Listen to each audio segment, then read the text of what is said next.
happy to take questions. Srinjoy, we start with you. Sir, times now. We know that Zakir Naik is currently in Oman, and he's going to, he has a meeting on the 25th, after which he leaves on the 26th. I don't know so much, and I must confess. We also know that a government team has reached Oman. Can you tell us if there is any issue that relates to extradition? And also, if India has an extradition treaty with Oman. Siddhant.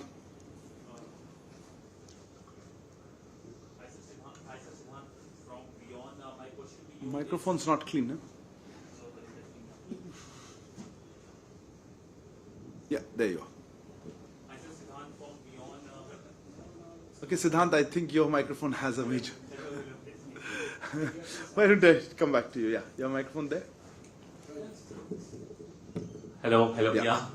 Hi, sir, Siddhant from Beyond. My question to you is regarding these protests we have seen across the Western world specifically. How many countries India has sensitized regarding these protests, and how many countries have assured that there will not be any untoward incident in future regarding these vandalization incident we have seen? When you say how many countries we have sensitized, you mean governments or, yes, government, or missions or what? How many governments we have sensitized across the world regarding these protests or worry regarding these protests? Okay. Yeah, go ahead. Hassan Rishikesh from PTI. Canadian Foreign Minister has made comment on the internal situation in Punjab, saying that she expects the situation will be normalized in Punjab very soon. So, would you like to make any... Isn't that a good thing to say? You don't want the situation normalized soon? No, Canadian Foreign Minister is commenting on our internal situation. It didn't seem like anyway, I'll come back. Okay. So, did our Foreign Secretary or Foreign Minister spoke with US or UK counterparts on this protest in London or San Francisco? Okay. Elena? Yes, good afternoon. My first question relates You need to introduce yourself for record. Yes, Ileana Task News Agency. This week, Chinese leader visited Moscow. So it's interesting if officials in New Delhi watched this visit, its outcomes, and in general, what is your assessment of these contacts, which play important role for international arena. And my second question is... Let's take one, I'll come back to you. Here's something related to that.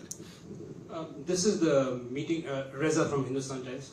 This is a meeting between the Russian and Chinese leaders. In the joint statement that was issued, there is a very clear reference to the Indo-Pacific and the proposal of an alternate Asia-Pacific strategy. And also, there is this bit about not politicizing... It says Indo-Pacific strategy or Asia-Pacific strategy? As an alternative, they have proposed the Asia-Pacific strategy to the Indo-Pacific. And there's a very pointed mention about not inserting external matters into multilateral forums, which seems to be about Ukraine and the G20. I was wondering if you would like to comment on that. Not inserting external matters into multilateral. Okay, let me try to take this round of questions and I'll come back to it. Sinja, I'm not going to confirm all the stuff that you said because I'm not aware of it. That's up to you. As I said, I'm not going to confirm all that. Look, let me just reiterate what we've said in the past. Zakir Naik is an accused in numerous cases in India. He's a fugitive from justice. We have taken up the matter with the government of Oman, with Oman authorities, and we will continue to take all necessary measures to bring him to face justice in India. I think I'll leave it at that. As regards the extradition part, I'll need to check on that. I think the list of countries with whom we have an extradition treaty that is ratified is already available publicly. Oman is not on the list. So I need to reconfirm the exact data. So this one I'll come back to you. Siddhant, let me mention, I don't know what you mean by sensitize the governments.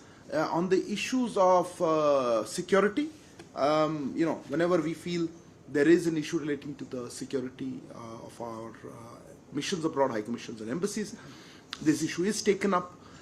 Whenever we have concerns where we feel that there could be some activities that may harm our interests in terms of security interests, we do take it up. You would have seen in specifically on at least in London and San Francisco, we have strongly taken up the matter of vandalization and attacks on our missions there, post there. And you would have also seen our statements that we have put out in this regard. Let me just say we expect that host governments will take action to identify and prosecute all those involved, and also take necessary measures to prevent the recurrence of such incidents. We would hope host governments provide full and adequate protection to our missions as well as to the personnel working there. I think that's probably what your question was. You mentioned assurances also? No. You said what assurances have you received? Look, on that element, let me just say, look, I think we are not interested in just assurances. I think we would like to see action. So that's what I would leave it at that. On the Canadian Foreign Minister's comment, look, I've seen briefly, it was I think in the context of parliamentary discussions there. But let me make a larger point here. I'm not going to go specifically into that. What you said I can't disagree with having situation normal. I think the situation is normal. But let me just make one broad comment on, let's say, foreign, as you said, foreign parliamentarians or foreign leaders may commenting on that. As you are aware, authorities in Punjab are undertaking operations to nab a fugitive. Information regarding that operation is being shared by authorities concerned in Punjab on a regular basis. We would urge people abroad not to be taken in by inaccurate and motivated narratives that are being circulated by some elements on social media. Eliana, I wouldn't like to comment on discussions between leaders of two other countries, that their bilateral relations. So, yes, of course, as diplomats, we keep an eye on all international developments. But I don't really have any comment on that for you. I think Reza, you had a linked question on that. Look, again, your presumption of what they mean, that is a joint document. It wasn't drawn up in consultation with us, so I'm not going to speculate on what they meant by inserting other elements into multilateral events. We have always believed that in multilateral organizations should not bring in bilateral elements. You know that our position on that. I don't know what they have in mind, so I would let it be to just say that yes, we are obviously aware of this meeting, but I don't have a comment on that. Sorry? That's what I'm saying. I don't have a comment specifically on that. I think our position on Indo-Pacific has been clarified numerous times. I don't really think we need to do it right now. Okay, go ahead. You had a hand up. I'll come back to you. You had a second question. Come on. Yeah. Sir, it's Abhishek Jha from CNN News 18. My question is regarding a recent protest by Khalisani in Canada, in Surrey, where Indian High Commission was expected to have a function. He was supposed to have a dinner. But due to that protest... Could you just repeat that? Indian High Commission was supposed to? High Commissioner was supposed to attend that event. And due to this protest that was cancelled, apparently, there were police presence also, but one of the Indians was assaulted as well. One of the journalists was taken away from the spot. So have you had any conversation with the Canadian authorities? What actions they have taken? If you could share with us that. Fair enough. Yes, please. Sir, Saurabh from ANI. Sir, on MHA order, Delhi police have registered FIR. Slowly. What? Sir, on MHA orders, Delhi police have registered a FIR regarding the protest happened outside the Indian mission. Okay. So, sir, have the authorities made any move or any approach to MEA? Should ask MHA, no? I mean, I'm just curious. So what exactly is your question? Sir, how the MEA will assist in? Okay. I saw another hand there. Yeah, at the back.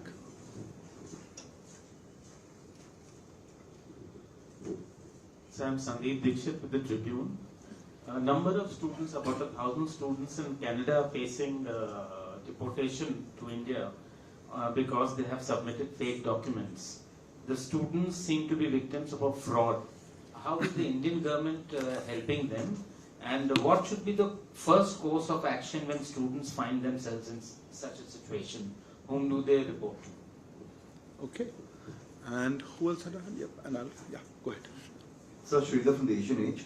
So we saw two sets of developments. One is the British Secretary of State for Foreign Affairs saying yesterday that they're going to comprehensively review the security, and they were already in touch with the Indian High Commissioner there. And the other set of developments was in Delhi, where there were reports that the barricades and some special security paraphernalia around the British High Commissioner's residence at Rajaji Marg, as well as the British High Commission at Chanakpuri, were removed. The British High Commission refused to comment, saying that they don't comment on security developments. But have they taken up the matter with you? And what is your response? Thank you. Okay, Elena. Oh, sorry, I missed you. Okay, go ahead. I thought Kalol didn't want to ask. This week it has become known that Elena, TASS News Agency. This week it has become known that British authorities will send shells to Ukraine that contain depleted uranium. What India thinks about it? Okay. And Kalol, I'll just take the last question there, I think. Not too many other questions. Kalol from the Hindu. My question is that the action that you have taken against the British UK High Commission and the High Commissioner's residence, these, had they not been noticed by the media, they would have just passed by our attention. Because we remember last time in 2013 when the Devyani Khobragare case happened, it was done in the prime time, and then the cameras were chasing, and then MEA had held a press conference at that time. This time you have not even acted against the, I'm sorry, but there's been no action against the US missions in India, despite the fact that there has been... No, the reason I'm looking strange, I don't know what your question is or the statement is. Can I unload this question? Could you ask me specifically what you have in mind? Exactly. The action against the UK High Commission and the diplomats, High Commissioner's residence were taken quite silently. Okay. Was there an attempt by the Indian government somehow to downplay it from the very beginning? With you present? How is that possible? But go ahead. Anyway, go ahead. Was the UK you're talking about or the US you're talking about? UK. I'm talking about both. Okay, so first question is it the security measures, UK High Commission measures, silently? Yeah. Okay. Were you trying to downplay the initial action from the very beginning? And the second is that why haven't you really responded in kind to the San Francisco incident? Fair enough. Okay, let me try to answer this very tricky set of conjectures. Okay. Look, on Abhishek, your question, we cannot comment on individual cases for security reasons, okay? So, but let me say it is our expectation that in any country, in fact, our diplomats can perform their legitimate and normal diplomatic duties and functions, and that the host government will ensure a conducive environment for doing so. And we are having continuing conversations with Canadian authorities in this regard. So let me just limit myself to that. Your question on, whose question was it? Oh, your question, yeah. On MEA, what will it do? Look, MEA, I'm not sure what it will do. It's a action, as you said. You have got information from MHA, that's what you mentioned.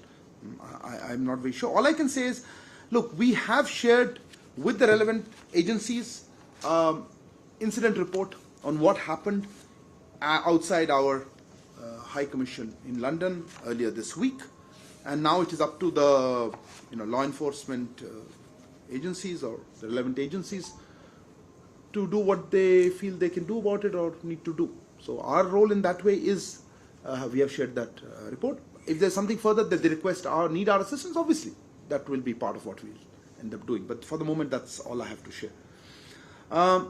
Sandeep Dikshit, you had, right, sorry, you were sitting there.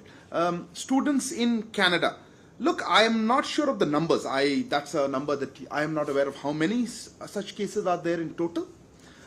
Some of these students have approached us, our High Commission, and we have taken up the matter with the Canadian authorities.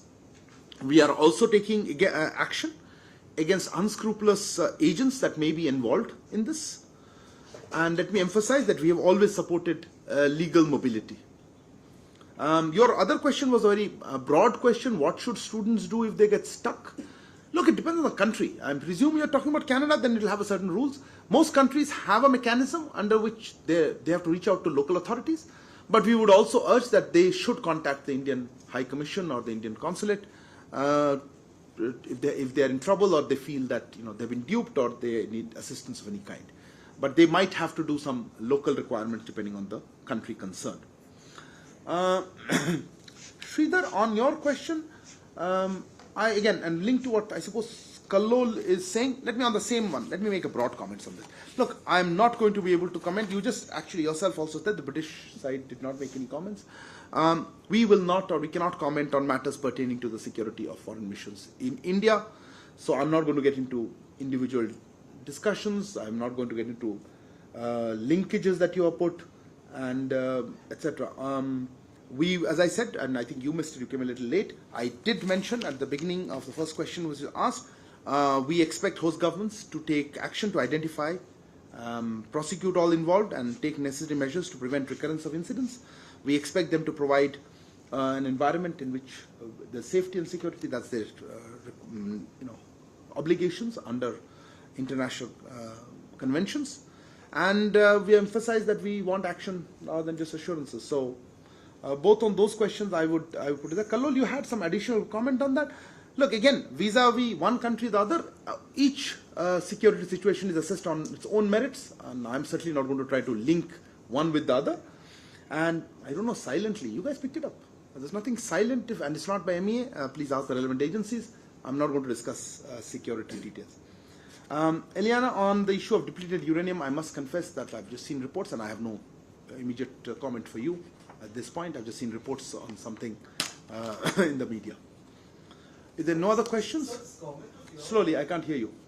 Sir, this comment, this small clarification. Sir, this comment of yours, we want action, not just assurances. Is this in the context of what the British Foreign Secretary said? No, it's the context of were assurances given by, I think it was asked by you. What assurances have been given? Okay. Thank you very much for joining today evening. Good. Sorry, you had more questions. I'm sorry, you should put up your hand a little earlier. Okay, I'll take the last question since you asked. Go ahead. Yes.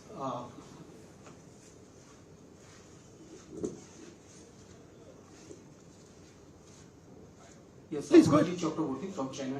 2 days ago, Chinese embassy marched here. Charge the affairs said China and India will have to face the difficulties arising out of the border situation. But none of the two countries want war or confrontation. It is a bilateral issue. Foreign interference will not help to solve the problem. So what is your comment about it? And I have no comment about it. Why should I comment on a foreign diplomat's comment? Is there a specific question you have? Yes, this is what? the question. I have nothing to say. They are happy.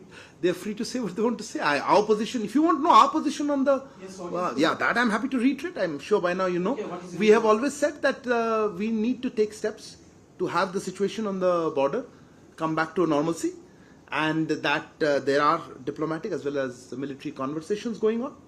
But we would like to see de-escalation, disengagement, and a normalization of the situation there, which would help us in improving the overall relationship. So that's been our consistent position. I have really nothing much to add to that. Okay. And the ambassador further said...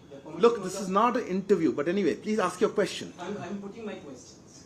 Commenting on the growing partnership among the Quad nations, the ambassador said, we do not oppose any kind of regional or international cooperation if it is the interest of people in this. I can't understand you. Could you put the mic closer?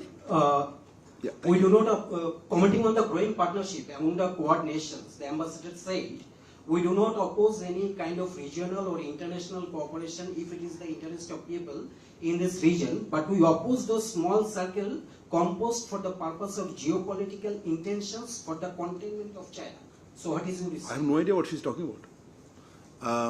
Who has the next? Sorry, I've done with the question. Unless you have something else. Something else? Yeah, please, go ahead. I should have closed the thing. You should have finished your question one round. Go ahead.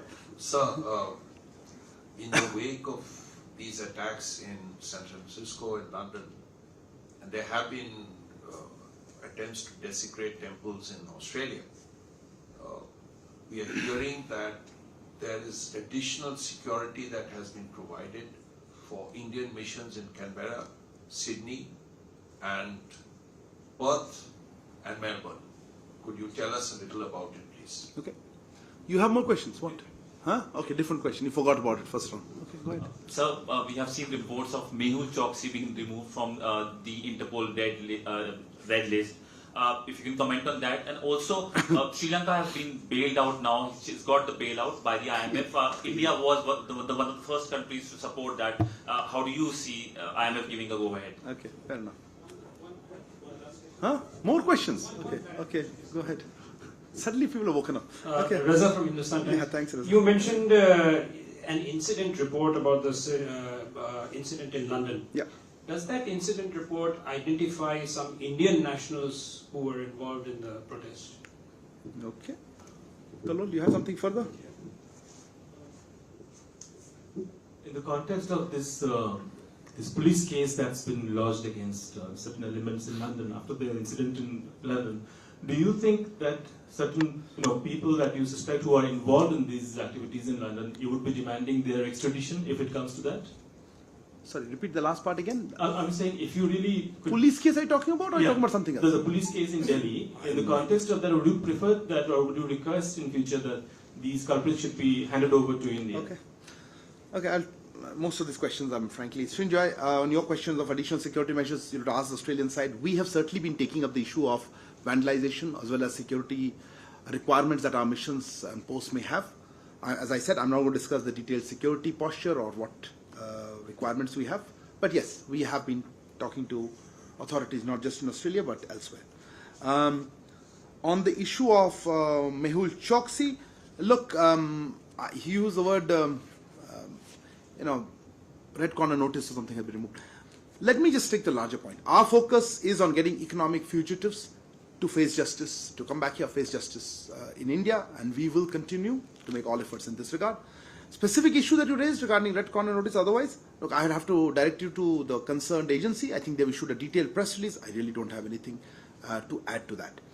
On the bailout, as you call it, with Sri Lanka, look, we have been, of course, let me first of all welcome the extended, the EFF facility agreement that they did with Sri Lanka. As you are aware, so we welcome this announcement. I think it's made by the IMF itself and both by the Sri Lankan government. We hope that this step will further support Sri Lanka as it strives for the early economic recovery, path to economic growth. As you are aware, India was first bilateral creditor of Sri Lanka to support debt restructuring and also convey specific and credible financing assurances to the IMF. I think we did it on 16th January or middle of January, so that it cleared the way for Sri Lanka to secure this IMF program. And on a larger note, we would expect all concerned to engage in the forthcoming process of restructuring of Sri Lankan debt in the spirit of transparency and comparability of treatment for all external creditors. That will ensure that no side arrangements are made with any creditor. As regards, Reza, your query on Indian nationals in that report, look, I'm not going to divulge what was the incident report.